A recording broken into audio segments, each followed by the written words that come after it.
అందరికీ నమస్కారం. నేను మీ కిరా కార్పిని. నిన్న ఆర్కే రోజా వైఎస్ఆర్సీపీ కీలక సమావేశంలో కొన్ని అనుచిత వ్యాఖ్యలు చేశారు. ఆవిడ ఏం చేశారు అనే దానికి నేను సమాధానం చెప్తాను, చూడండి.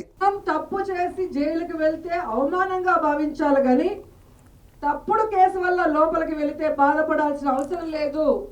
ప్రజల్లో మీరు ఒక హీరో అవుతారు. ప్రజల కోసం మీరు వెళ్తున్నారు కాబట్టి ఆ ప్రజల ఆశీర్వాదం మీకుంటుంది. మీకు ఎటువంటి ముప్పు జరగదు. అందుకు పార్టీ నేను సిద్ధంగా ఉన్నాను మిమ్మల్ని కాపాడుకోవడానికి అని అన్న మాకు ధైర్యం చెప్పారు. ఇక్కడ ఆర్కే రోజా ఏం చెప్తుందంటే, తప్పు చేసి జైలుకి వెళ్తే అవమానంగా ఫీల్ అవ్వాలి కానీ తప్పుడు కేసుల వల్ల జైల్లోకి వెళ్తే మనం హీరోలు అవుతాం, జనాలు మనకి జై కొడతారు అంటుంది. అదే కాకుండా లాస్ట్లో ఏమంటుందంటే, అన్న మనకు ధైర్యం చెప్పాడు అంటుంది. అసలు అన్నకు ధైర్యం చెప్పేది ఎవరు? అన్న ఇప్పుడుండే పరిస్థితుల్లో ఎప్పుడు జైలుకి వెళ్తాడో అన్నకు కూడా తెలియదు. అన్నకి ధైర్యం లేక ఏ యలహంక ప్యాలెస్లోనో, తాడేపల్లి ప్యాలెస్లోనో, హైదరాబాదులోని లోటస్ పాండ్ ప్యాలెస్లోనో, లండన్లోనో దాక్కొని తిరుగుతూ ఉన్నాడు. ఏదన్నా శవం తగిలితే తప్ప అన్న రాడు. అన్న మీ దగ్గరకు వచ్చి మీకు ధైర్యం చెప్పాడా? అన్నకి ధైర్యం చెప్పేవాళ్ళు లేక ఏడుస్తూ ఉన్నాడు, కుమిలిపోతూ ఉన్నాడు. మీకు వచ్చి అన్న ధైర్యం చెప్పాడా? ఏమంటున్నావు నువ్వు? తప్పుడు కేసులో లోపలికి వెళ్తే ప్రజలు మనకి జై కొడతారు అంటావా? అంటే ఇప్పటి వరకు ఎవరైతే లోపలికి వెళ్ళారో వాళ్ళు ఏ తప్పు చేయలేదు పాపం. వాళ్ళందరూ హీరోలే. వాళ్ళందరూ అనవసరంగా లోపలేసేసారు. వాళ్ళు ప్రజలు వాళ్ళని ఆశీర్వదిస్తున్నారా? ఒకసారి ఇప్పటి వరకు ఎవరు వెళ్ళారు, ఎలాంటి పాపాలు చేశారు, ఎలాంటి తప్పులు చేశారు, వాళ్ళని హీరోలు అందామా జీరోలు అందామా అనేది ఈ రోజా ముందు ఒకసారి ఇది కూడా ప్లే చేస్తా, చూడండి. ఇప్పటి వరకు జైల్లోకి వెళ్ళి చెప్పుకూడుతున్నటువంటి ఒక నలుగురిని చూపిస్తాను. రోజా అన్న మాటలకి అవి కరెక్టా లేదా చూద్దాం. ఇలా చూడండి. వల్లభనేని వంశీ, పోసాని, వర్రా రవీందర్ రెడ్డి, బోరుగడ్డ అనిల్, ఇప్పటి వరకు ఈ నలుగురు కూడా లోపలికి వెళ్ళారు, రిమాండ్కి వెళ్ళారు, శిక్ష అనిపించారు. కొంతమంది బయటకు వచ్చారు, కొంతమంది ఇంకా కూడా లోపలే ఉన్నారు. వీళ్ళందరూ కూడా హీరోలంట. చూద్దాం. మొదటిగా వల్లభనేని వంశీ.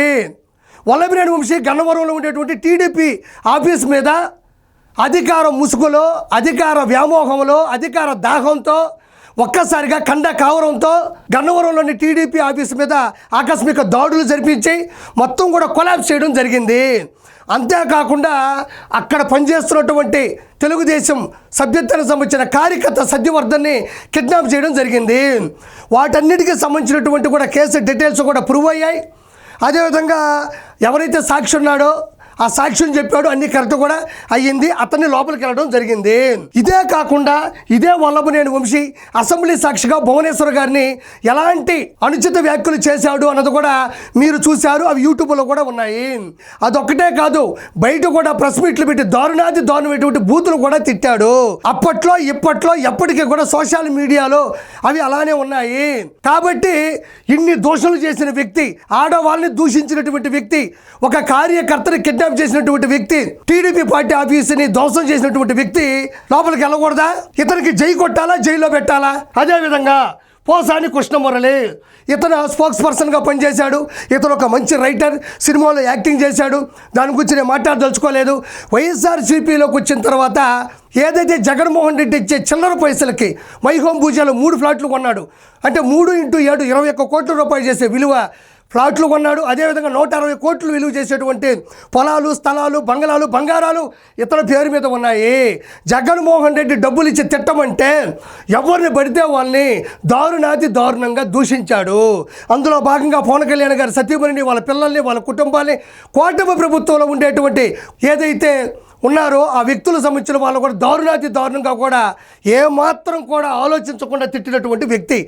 ఇవి సోషల్ మీడియాలో ఇప్పటికే ఉన్నాయి. ఫేస్బుక్ కావచ్చు, ఎక్స్ కావచ్చు, అదేవిధంగా గ్రూపుల్లో కావచ్చు, యూట్యూబ్లో కావచ్చు, ఇన్స్టాలో కూడా ఉన్నాయి. ఇన్ని తప్పులు చేసిన వ్యక్తికి ఇతన్ని జై కొడతారా, జైల్లో పెడతారా మీరే చెప్పాలా?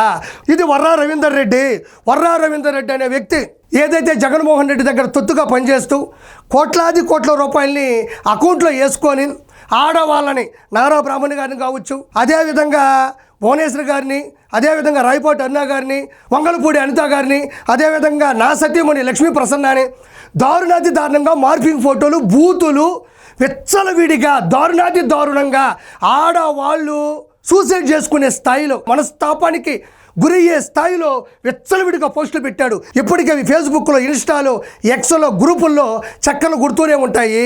మ్యాక్సిమం తీసేశారు. వాళ్ళ పార్టీలో ఇప్పటికి కూడా అవి ఒక గొప్ప పనిలాగా ఫీల్ అవుతూ ఉంటారు. ఇలాంటి వ్యక్తిని చీల్చి చెండాడి పోలీస్ స్టేషన్లో వెయ్యాలా లేదా, రిమాండ్కి పంపించాలా లేదా, సాక్ష్యాలు ఉన్నాయి కదా. ఇప్పుడు చెప్పండి, ఇతనికి జై కొట్టాలా, జైల్లో పెట్టాలా? ఈవిడికి హీరోనా?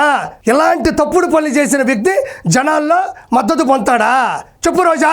అదేవిధంగా 4వ వ్యక్తి బోరుగడ్డ అనిల్. ఎంత దారుణంగా అంటే ఆ వీడియోలు మగాడు చూస్తేనే బాధపడతాడు. పవన్ కళ్యాణ్ గారిని, వాళ్ళ పిల్లల్ని, వాళ్ళ కుటుంబాన్ని, కూటమిలో ఉన్నటువంటి వర్గాన్ని, నాయకుల్ని ఎంత దారుణమైనటువంటి డైరెక్ట్ బూతులతో తిట్టాడో మీకు ప్రత్యేకంగా చెప్పలే. మా సీఎం జగన్మోహన్ రెడ్డి ఒక్క మాట చెప్తే గంటలో లేపేస్తారన్న వ్యక్తి ఇతనే. ఇంతకు మించి దారుణాలు మాట్లాడినాడు. నేను ప్రత్యేకంగా వీడి గురించి చెప్పాల్సిన అవసరం లేదు, ఇతగాడి గురించి. అలాంటి వ్యక్తిని ప్రూఫ్లతో సహా లోపల తీసుకెళ్లి రిమాండ్లో పంపించి లోపల వేయడం తప్ప ఇతన్ని శిక్షించాల్సిన అవసరం లేదంటావా? ఇతడికి జై కొట్టాలా, జైల్లో పెట్టాలా? ఈ నలుగురు కూడా దారుణాతి దారుణమైనటువంటి బూతులు మాట్లాడినారు, మార్ఫింగ్ ఫోటోలు చేశారు, ఎంత పడితే అంత హింసకు గురి చేశారు తెలుగుదేశం పార్టీ వారిని, కూటమి సభ్యుల్ని కూడా. మరి చెప్పండి, ఇప్పుడు రోజా చెప్తుంది ఏ తప్పు చేయకుండా జైల్లోకి వెళ్తే అవమానంగా ఫీల్ అవ్వాలి కానీ తప్పుడు కేసులు పెట్టి అంటే ఈ తప్పుడు కేసులు ఇవే? చెప్పు రోజా. నాకు ఇప్పుడు అర్థం కాదు ఏంటంటే, నీ దృష్టిలో ఇలాంటి పనులు చేసి జైల్లోకి వెళ్తే మంచి వాళ్ళు, ప్రజలు మద్దతు ఉంటుంది, ప్రజలు జై కొడతారు, ప్రజలు గమనిస్తున్నారు, ప్రజలు ఓట్లు వేస్తారంటున్నావు. సరే, ఈ విధంగా తప్పులు పొరపాట్లు చేసి హీరోలు అవ్వాలనుకుంటే, హీరోలే అని నీ దృష్టిలో అనుకుంటే, ఇంకా మీ వైఎస్ఆర్సీపీలో చాలామంది హీరోయిన్లు కూడా ఉన్నారు. ఎందుకంటే మగవాళ్ళు హీరోలు అంటే ఆడవాళ్ళు హీరోయిన్లు అనాలి కాబట్టి. రానున్న రోజుల్లో లోపలికి వెళ్ళి హీరోయిన్లు ఎవరున్నారో ఒకసారి చూద్దాం. ఆర్కే రోజా 3,000 కోట్ల రూపాయలు అక్రమంగా ఇసుక కావచ్చు, గ్రావెల్ కావచ్చు, తిరుమల సంబంధించిన టికెట్లు కావచ్చు, ఎర్ర చందనం కావచ్చు, అదేవిధంగా శాప్ చైర్మన్ బైరెడ్డి సిద్ధార్థ రెడ్డితో కలిపి 400 కోట్ల ఏదైనా కుంభకోణం ఉందో వాటి దృష్ట్యా హీరోయిన్ రోజా లోపలికి వెళ్ళబోతుంది. అదేవిధంగా నెక్స్ట్ హీరోయిన్ ఎవరంటే ఇదిగో విడుదల రజని. ఈవిడ చిలకలూరుపేట మాజీ శాసనసభ్యురాలు, ఈవిడ మంత్రిగా కూడా పనిచేసింది. ఈవిడ స్టోన్ క్రషర్ యజమాని చలపతిరావు గారి దగ్గర 2,20,00,000 రూపాయలు మరిది ఎవరైతే గోపి ఉన్నాడో ఆయనతోనూ, అదేవిధంగా ఐపీఎస్ జాషువా గారు, అదేవిధంగా ఎవరైతే పిఏ రామకృష్ణ ఉన్నాడో వీళ్ళందరూ సాక్ష్యంగా కూడా 2,20,00,000 అనవసరంగా లాగేసింది. ఆల్రెడీ మరిది గోపి లోపలికి వెళ్ళాడు. మొన్న కూడా ఆవిడ పిఏ ప్రధాన అనుచరుడు శ్రీకాంత్ రెడ్డి కూడా లోపల పోయాడు. ఇంకా ఈవిడే లోపలికి వెళ్ళాలి. ఈవిడ మెడికల్ మాఫియా కూడా చేసింది. ఇవి కాకుండా మైన్స్, అవినీతి, అక్రమాలు, భూ కబ్జాలు, బూతులు అన్నీ కూడా ఈవిడ చిట్టాలో ఉన్నాయి. ఈవిడ కూడా ఒక హీరోయిన్నే. తర్వాత కొడాలి నాని ఎంత దూషించాడో, ఎంత వల్గర్గా మాట్లాడినాడో, ఎన్నిసార్లు తొడగొట్టి బెదిరించాడో, భయపెట్టాడో, ఎంత దారుణమైన మాటలు అసెంబ్లీలో మాట్లాడినాడో ప్రత్యేకంగా నేను చెప్పబోలేదు ఈ గుట్కా గురించి. ఇతను కూడా నెక్స్ట్ వెళ్ళిపోతున్న హీరో. అదేవిధంగా అనిల్ కుమార్ యాదవ్ తొడగొడతాడు, పౌరుషం అంటాడు, నేను అనర్గళంగా మాట్లాడుతున్నాను అంటాడు. చెయ్యని తప్పు అంటూ ఏదీ లేదు. ప్రజలకి సంక్షేమ పథకాల గురించి చెప్పడం మాని సవాల్ విసరతాడు. ఇతను కూడా 5,000 కోట్ల రూపాయలు నీటిపారుదల శాఖ మంత్రిగా కూడా చేసి కోట్ల రూపాయలు గడించాడు. ఇతగాడిని కూడా లోపలేసే అవకాశం ఈ హీరో కూడా 100% ఉంది. అదేవిధంగా సజ్జల రామకృష్ణారెడ్డి ఇతగాడే ఎవరైతే బూతులు తిడతాడో వైఎస్ఆర్సీపీ హయాంలో వాళ్ళందరికీ కూడా స్క్రిప్ట్ రాసి బూతులు 1% కూడా తగ్గకుండా చూసుకునే వ్యక్తి. ఇతను సలహాదారుడు. ఈ హీరో కూడా ఇతను కొంచెం సీనియర్ హీరో, కొంచెం వృద్ధుడు. ఇతను కూడా వెళ్తాడు. తర్వాత అంబటి రాంబాబు ఇతగాడు కూడా 4,000 కోట్ల నుంచి 5,000 కోట్ల రూపాయలు సంపాదించాడు. సంజన సుకన్య కూడా ఇతను చాలా చక్కగా చూసుకుంటారు. 100% ఇతగాడు కూడా చాలా కుంభకోణాల్లో కూడా తేలబోతుంది. ఇతను కూడా వెళ్తాడు. అదేవిధంగా మిథున్ రెడ్డి ఇక్కడ గమనించినట్లయితే ఇతగాడు లిక్కర్ స్కామ్లో ఉన్నాడు. అదేవిధంగా ఈరోజు ఆంధ్రప్రదేశ్లో ఏ ఎమ్మెల్యే, ఏ ఎంపీ తప్పు చేసినా కూడా ప్రధాన అనుచరుడు మన మిథున్ రెడ్డి. ఇతను మన పెద్దిరెడ్డి రామచంద్రారెడ్డి కొడుకు. 100% ఇతగాడు చూడడానికి అమాయకంగా ఇలా ఉంటాడు కానీ ఖచ్చితంగా వెళ్ళిపోతాడు. ఇతను కూడా హీరో.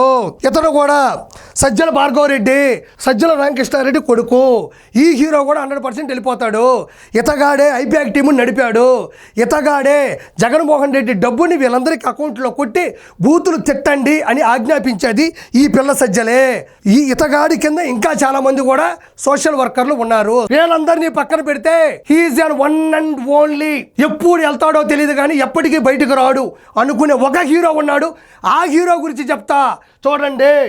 జగన్మోహన్ రెడ్డి. ఈ జగన్మోహన్ రెడ్డి అక్రమాస్తుల కేసులో 16 నెలలు చెప్పుకూడు తిన్నాడు. ఆ కేసులో పోతాడో లేదో తెలియదు. అదేవిధంగా బాబాయ్ గొడ్డల వేటు, ఆ కేసులో పోతాడో లేదో తెలియదు. లెక్కర్ స్కామ్ దందా ఉంది, ఆ కేసులో పోతాడో లేదో తెలీదు. మొత్తానికి ఇతగాడు ఈ హీరో 100% లోపలికి వెళ్తాడు. వెళ్ళడం ఖాయం, వస్తాడో లేదో నాకు తెలియదు. ఎందుకంటే దస్తావేజులు ఉన్నాయి అతని దగ్గర, కేసులు.